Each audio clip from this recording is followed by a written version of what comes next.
भक्ति का जन्म होता है दक्षिण में। इसलिए यहां के लोगों को जब आप देखेंगे, वो भले ही यहां के गुंडा भी तिलक लगाते हैं अब हमने असली गुंडा तो नहीं देखे हैं, पिक्चरों में ही देखे हैं जो यहाँ के जो थोड़े दूसरे पक्ष के लोग हैं वो भी लुंगी पहनते हैं, धोती पहनते हैं, सिर पर तिलक लगाते हैं। कुछ करें चाहे नहीं करें, पर एक बार भस्म लगा के ही निकलेंगे घर से। माताओं को आप देखिए, भले ही वो भोजनशाला में घर में कुछ भी बनाती हों, पर सुबह अपने घर के बाहर रंगोली काढ़ेंगी, स्नान ध्यान करने के बाद सिर पे गजरा पहनेंगी।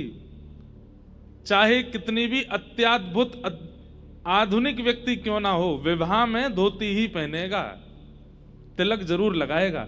इसका तात्पर्य क्या है? सूना माथा नहीं दिखता दक्षिण में, क्योंकि भक्ति का जन्म हुआ। भले ही लोगों का भोजन बिगड़ गया होगा, भले ही लोगों के व्यवहार बिगड़ गए होंगे, लेकिन कहीं ना कहीं आचरण अभी भी शुद्ध है यहां लोगों का। इसलिए हमारी भागवत जी में स्वयं भक्ति महारानी नारद जी से कहती है, मेरा जन्म दक्षिण में हुआ, दक्षिण भारत में हुआ, भक्ति का प्रादुर्भाव हुआ है।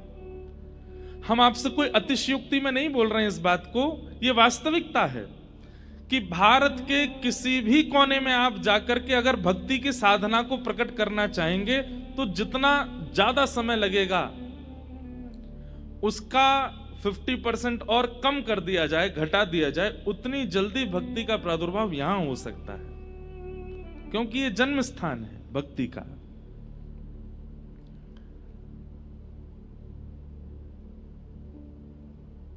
गुजरात अपनी जगह श्रेष्ठ है, उड़ीसा अपनी जगह श्रेष्ठ है, उत्तर भारत अपनी जगह श्रेष्ठ है, सब जगह की श्रेष्ठताएं भिन्न भिन्न हैं, पर दक्षिण का एक सौंदर्य है कि यहां भक्ति निवास करती है।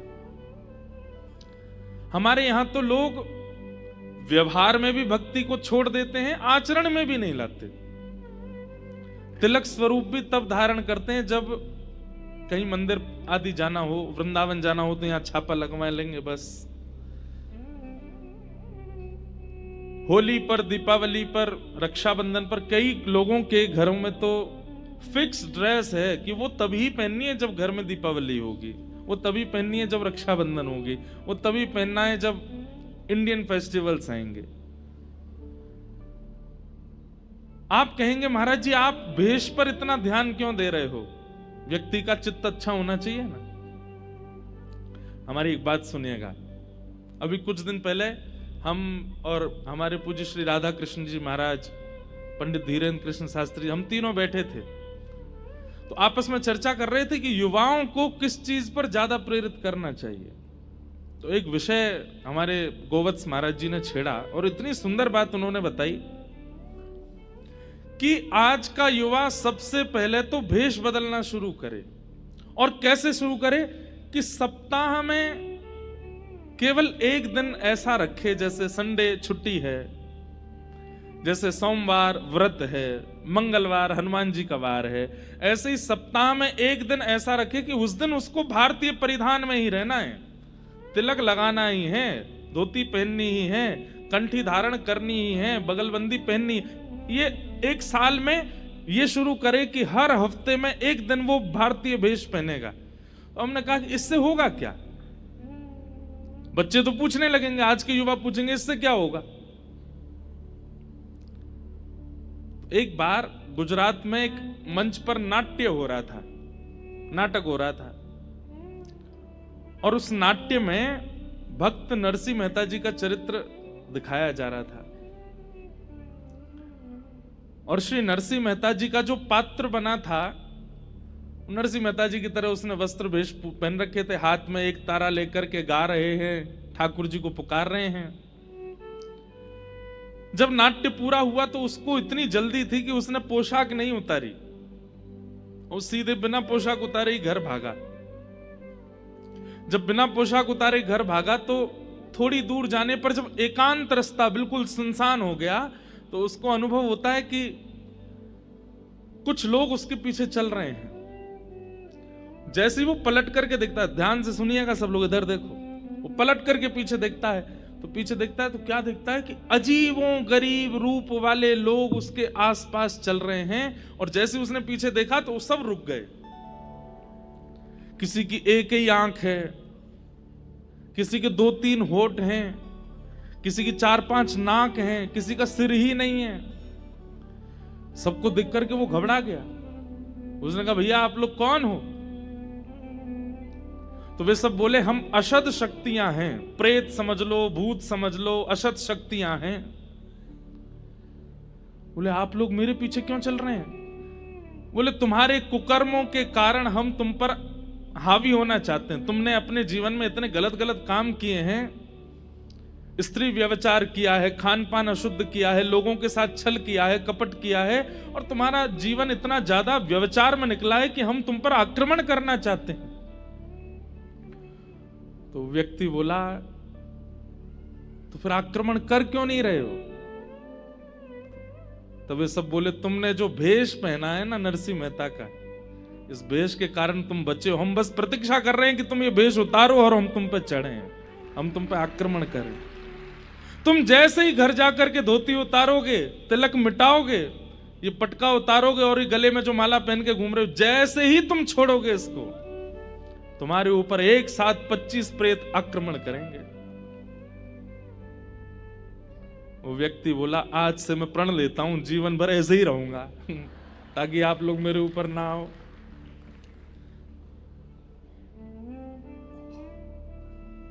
आपको हो सकता है कि सुनने में केवल बात लग रही हो। लोग बाग हमारे पास आते हैं, कोई बोलते हैं हमारे ऊपर उसने टोना कर दिया, उसने टोटका कर दिया, उसने हमको नजर लगा दी, उसने हमारे साथ गलत कर दिया, मेरे को नेगेटिव एनर्जीज बहुत ज्यादा परेशान कर रही हैं।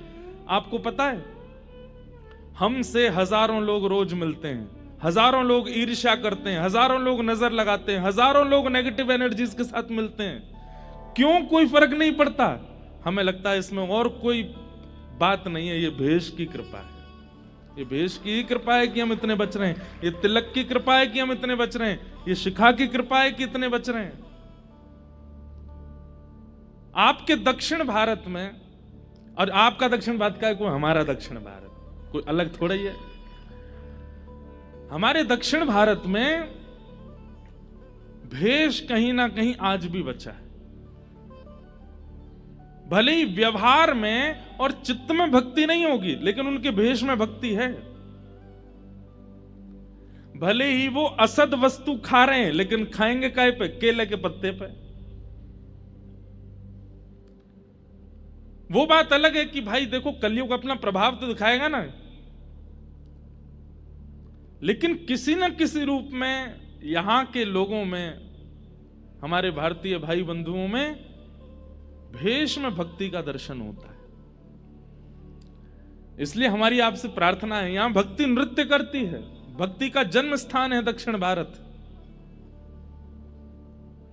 जो उत्तर भारतीय लोग भी यहां विराजते हैं, उनसे भी हमारी प्रार्थना, और जितने युवा सुन रहे हैं उनसे भी हमारी प्रार्थना, रोज ही हो जाए तो बहुत अच्छी बात है, नहीं तो हफ्ते में एक दिन तो पूर्ण वैष्णव भेष में रहिए, अपने मस्तक पर तिलक धारण कीजिए। शास्त्र आज्ञा, मैं कल श्लोक याद करके सुना दूंगा। सूना माथा अगर किसी का हम देखते हैं, हम गंगा जी स्नान करके आए, बद्रीनाथ होकर के आए, केदारनाथ होकर के आए, जगन्नाथपुरी होकर के आए, द्वारिकापुरी होकर के आए, इतने सारे पुण्य इकट्ठे करके आए, लेकिन जैसे हम किसी सूने माथे वाले व्यक्ति को देखते हैं तो सूने माथे वाले व्यक्ति को देखने से पुण्य क्षीण होते हैं। सोचिए आप, कितनी बड़ी बात है। आप कहेंगे महाराज जी तो फिर क्या? दो ही उपाय हैं। एक तो सामने वाला व्यक्ति सूना माथा ना रखे। भाई तुम खुद पुण्य नहीं कर रहे, दूसरों के तो क्षीण मत करो। चाहे एक बिंदी सही धारण करो, चाहे एक तिलक ही सही धारण करो। वैसे तो शास्त्रों में आ गया 12 अंगुल, ये उंगलियां 12 गिनो, इतना होना चाहिए। 12 नहीं हो तो अष्टांगुल, अष्टांगुल नहीं हो तो 4 अंगुल, 4 अंगुल नहीं हो तो 2 अंगुल, 2 अंगुल नहीं तो 1 अंगुल होना चाहिए। माताओं के सिर पर भी बिंदी आदि कुछ होनी चाहिए। और दूसरा उपाय क्या है? बोले सामने वाला भले ही तिलक नहीं लगा रहा, तुम तिलक लगा के चलो, तो उससे क्या होगा कि उसके सूने माथे देखने से आपका पुण्य क्षीण नहीं होगा। तो भक्ति विराजती है दक्षिण भारत में, यहां उत्पन्न होती है। ऐसे ही दक्षिण में अत्याद्भुत देवस्थान हैं, जहां श्री तिरुपति हैं, तिरुपति बालाजी, जहां श्री रंगनाथ भगवान श्रीरंगम में हैं, जहां पद्मनाभ भगवान त्रिवेंद्रम में हैं, जहां संपत कुमार भगवान बेंगलोर के पास में है, और एक बहुत सुंदर मेरा अति प्रिय स्थान है केरला में है गुरुवायूर, वहां पर छोटे से गोपाल जी हैं। इतने सुंदर सुंदर स्थान दक्षिण भारत में, ऐसा लगता है कि हमने अच्छा। अब एक बात और सुनिए, स्कंद पुराण में ऐसा भाव है कि त्रेता युग में प्रकट हुए साक्षात राम जी को देखने से जो जो पुण्य प्राप्त हो रहे थे लोगों को, साक्षात राम जी का दर्शन करने से जो प्राप्त त्रेता में लोगों को हो रहा था, वही पुण्य इस कलिकाल में श्री तिरुमला वेंकटेश भगवान का दर्शन करने से प्राप्त होता है। वो साक्षात रघुनाथ जी, साक्षात श्री कृष्ण यहां पर तिरुमला में तिरुपति रूप में साक्षात ठाकुर जी वेंकटेश भगवान विराज रहे हैं। उनका दर्शन और श्री राम जी के दर्शन में कोई भेद नहीं, एक ही है।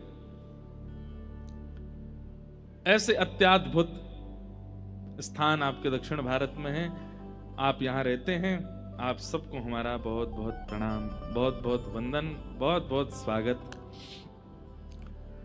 भाग्यनगर में आना हुआ है, पहला दिन है आज कथा का। हम तो समय से आ गए थे, पर हमको लोगों ने रोका, बोल अभी नहीं जाना, थोड़े और रुको, व्यवस्था चल रही है, मंच बनना है, इसलिए हम थोड़े विलंब से आए। और हम रुके भी बहुत दूर हैं यहाँ से, 30-40 मिनट तो हमको आने में ही लगे, नहीं तो समय से ही आने का भाव है। जगह भी बहुत, शहर से बहुत दूर जाकर के स्थान है, लेकिन यही अच्छा है। अनधिकारी नहीं आएंगे, अधिकारी ही आएंगे, जिनको बहुत ही चाव होगा ना। भाई देखो, कहीं का डोसा प्रसिद्ध होता है, कहीं की इडली प्रसिद्ध होती है, कहीं का बड़ा पाव प्रसिद्ध होता है। जिसकी जीभ में चट्टपना होता है वो पहुंच ही जाता है, खाने के लिए वहां उपस्थित हो ही जाता है।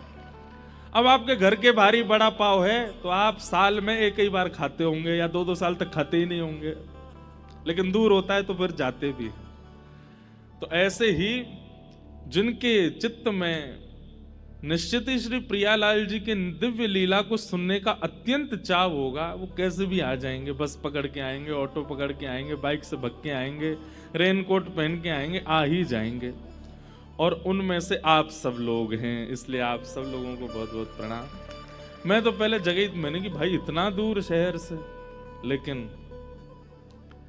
फिर मन में आया कि नहीं, चलो अधिकारियों की, अब अधिकारियों के दर्शन होंगे। जैसे सरकारी अधिकारी होते हैं, उनकी बड़ी वैल्यू होती है, वो कहीं पहुंच जाएं तो सारे काम बनते चले जाते हैं। ऐसे भक्तों में अधिकारी अनधिकारी भी होते हैं। अनधिकारी कौन से भक्त हैं? जो केवल अपनी कामना के लिए ठाकुर जी को भजते हैं, वो अनधिकारी होते हैं। पर इतना श्रम करके इतनी दूर व्यवस्थित होने के लिए अधिकारी ही आएंगे। तो आप सब लोग अधिकारी हैं, आप सबको बहुत बहुत प्रणाम। आज कथा का प्रथम दिवस है, हम कथा में प्रवेश करते हैं। दूसरी बात, राधाष्टमी उत्सव आ रहा है। हमारे लाल जी बहुत जोर शोर से राधाष्टमी मनाते हैं। अब वो जोर शोर से कैसे मनेगी, उसकी रूपरेखा आप लोग बना लीजिए। राधाष्टमी हमारी या तो व्रज में होती है या कहीं सुंदर स्थान पर ही राधाष्टमी करते हैं जब से लाल जी आए, क्योंकि लाल जी का अभिषेक भी होता है और फिर उस दिन हमारे ठाकुर जी चुनरी पहनते हैं, श्यामा सखी बनते हैं।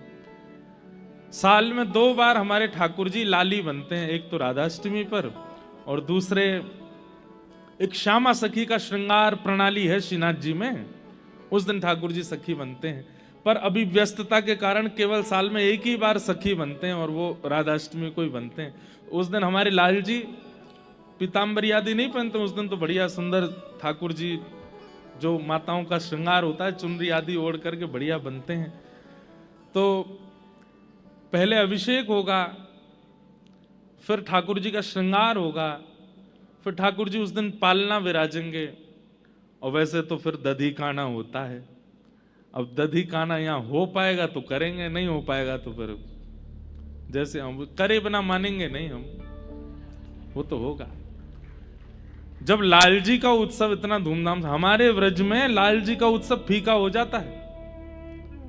अरे कहां तक कहें, जब ठाकुर जी प्रकटे ना गोकुल में, तो वृषभानु बाबा आए और वृषभानु बाबा टीको लेके आए।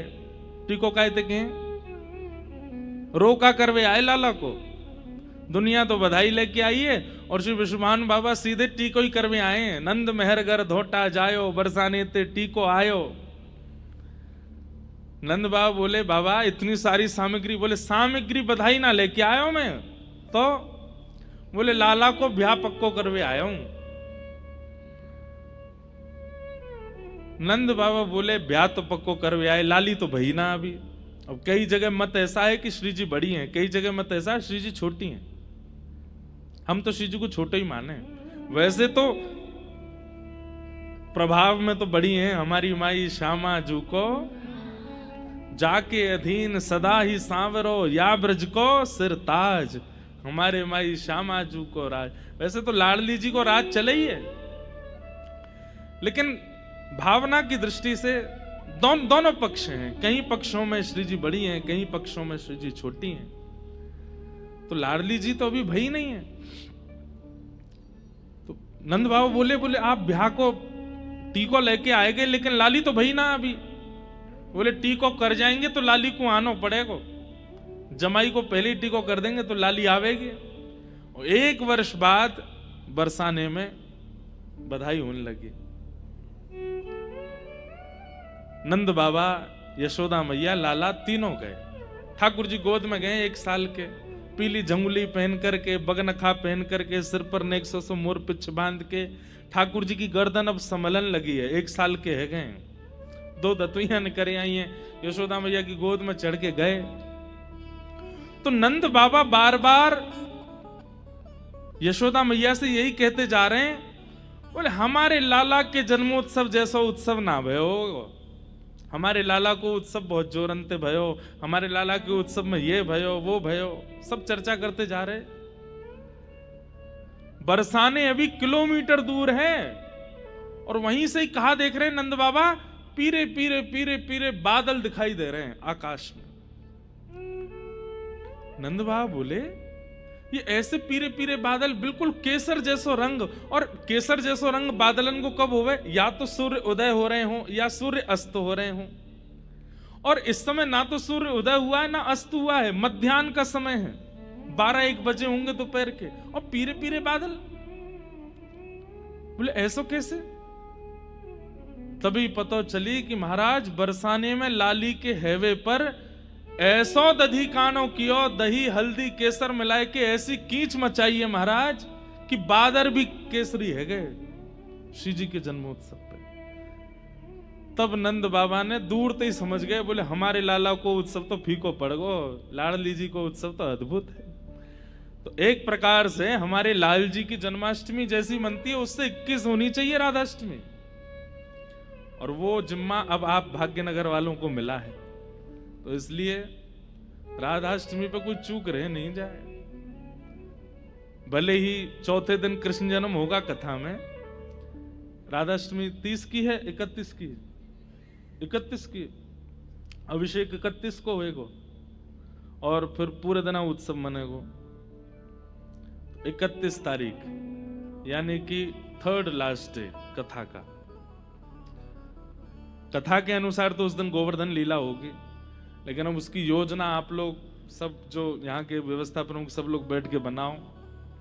हमारे लाल जी आनंदित है जाए कि भाई भाग्यनगर में राधाष्टमी में सुख है गयो, आनंद है गयो। तो ऐसी भावना है। आइए अब ज्यादा विलंब ना करते हुए आज प्रथम दिन का कथा का है, कथा में प्रवेश करते हैं। कल से बिल्कुल समय से कथा अपने स्थान पर प्रारंभ होगी। आप सब लोग समय का ध्यान रखिएगा।